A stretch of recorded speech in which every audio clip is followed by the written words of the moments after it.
আসসালামু আলাইকুম সবাইকে শুভ সকাল। আরও একটি নতুন ভিডিওতে সবাইকে স্বাগতম। আশা করি ভালো লাগবে, দেখতে থাকুন পুরো ভিডিওটি। তো আজকের কাজকর্ম, সারাদিনের কাজকর্ম থাকবে এই ভিডিওতে। তো গ্রামে মেয়েরা বউরা কি কি কাজ করে সবই থাকবে এই ভিডিওতে। তো সকালে কিন্তু প্রচুর কাজ থাকে।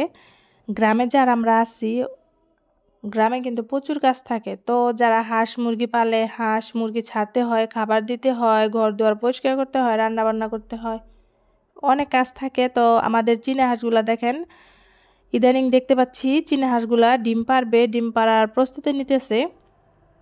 তো এর আগে যে চীনা হাঁসগুলা আসছিল, তো ওগুলা থেকে আমরা অলরেডি বাচ্চা পেয়েছি। তো ওই হাঁসগুলো আমরা জবাই করে খেয়ে ফেলেছি।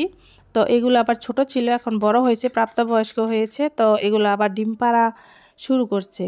তো এই যে আমার মুরগি, তো দেখেন একটা মুরগ, তো মুরগের সাথে যে মুরগিগুলো দুটো দেখতে পাচ্ছেন, এই দুইটা মুরগি কিন্তু ডিম পারবে। তো ওরা কিন্তু প্রস্তুতি নিতেছে। আর একটা মজার বিষয় হচ্ছে, আমার একটি পরিত্যক্ত ড্রাম ছিল। তো পরিত্যক্ত বলতে, এটাতে আমি যখন আমার বাড়িটা করেছিলাম তখন এই ড্রাম দিয়ে কাজ করা হয়েছিল। আর এটা ড্রামের মধ্যে অনেক সিমেন্ট বালু লেগেছিল, তো ওটা আর ফালানো হয় নাই, যেহেতু ভালো ছিল, ফাটা ছিল না। তো এটাতে আমি হাঁস মুরগির খাদ্য থুই, মানে খাবার থুই। তো এটার উপরে দেখেন আমার মুরগি, এটার উপরে ডিম পাড়ে। জানেন কয়টা মুরগি ডিম পাড়ে? 4টা মুরগি এটাতে ডিম পাড়ে একসাথে।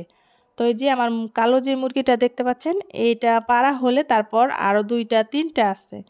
তো ওরা কিন্তু অলরেডি বাইরে অনেক চিল্লাফাল্লা করতেছে। তো আমি কিন্তু আপনাদের ওই ভয়েসটা শোনাই নাই।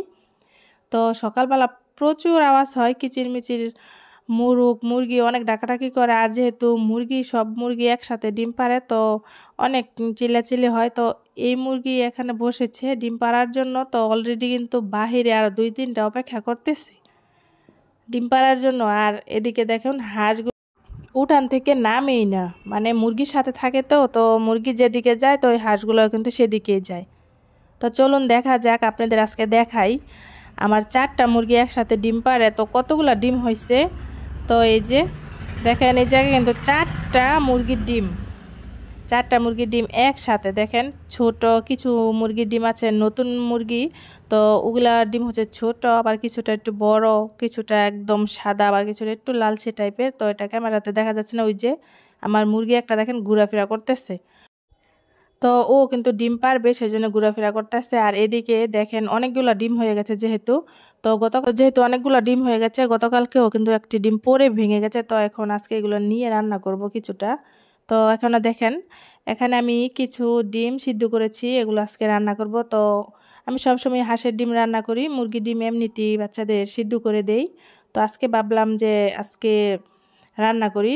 তো এই যে আমি ডিমগুলা সিদ্ধ করে নিয়েছি। তো এখন আমি রান্না করব। তো আজকে মাটির চুলায় রান্না করব। মাটির চুলায় যে রান্না আমি বসিয়ে দিয়েছি, আমার ভাত আগে হয়ে গেছে।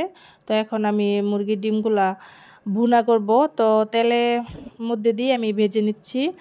আর মুরগির ডিম যেহেতু ছোট, তো সেজন্য অনেকগুলোই নেওয়া হয়েছে। আমরা মা ছেলেরা 3জন। তো মুরগির ডিম রান্না করতেছি 6টা। তো দেখেন বলতে বলতে আমার ডিমটাও কিন্তু রান্না করা হয়ে গেছে।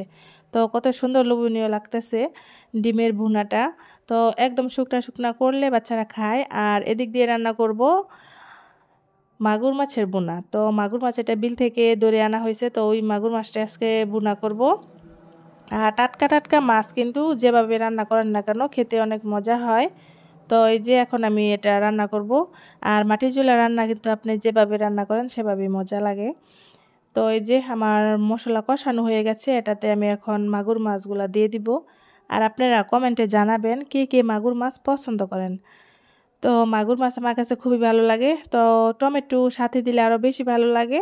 তো আমার কাছে টমেটোটা ছিল না, সেজন্য আজকে এমনি রান্না করলাম।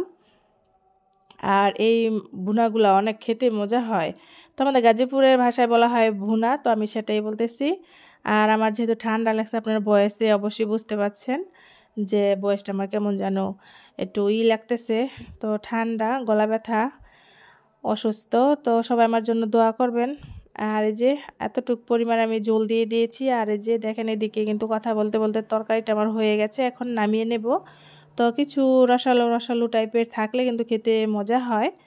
তো এই যে এখন আমি নামিয়ে নেব। আর এদিকে দেখেন ওই দিন আমি যে কলা কাটছিলাম ওইটা আপনাদের একটা ভিডিওতে অলরেডি দেখিয়েছি। তো এই যে আমার কলাগুলো পেকে গেছে দেখেন, একদম পেকে গেছে। এখন এই যে দূরে দেখি যে বস্তায় ভরে রেখেছিলাম, তো দেখলাম যে পেকে গেছে। তো এই যে বের করেছি, এগুলা কিছুটা ফ্রিজে রাখবো আর কিছুটা সবাইকে দিব। তো এই যে এগুলা কিন্তু সবগুলা কিন্তু সবজি কলা আর খেতে অনেক মজা। তো আজকে এই পর্যন্তই, আগামী ভিডিওর আমন্ত্রণ জানিয়ে এখানে শেষ করছি। আল্লাহ হাফেজ, আসসালামু আলাইকুম।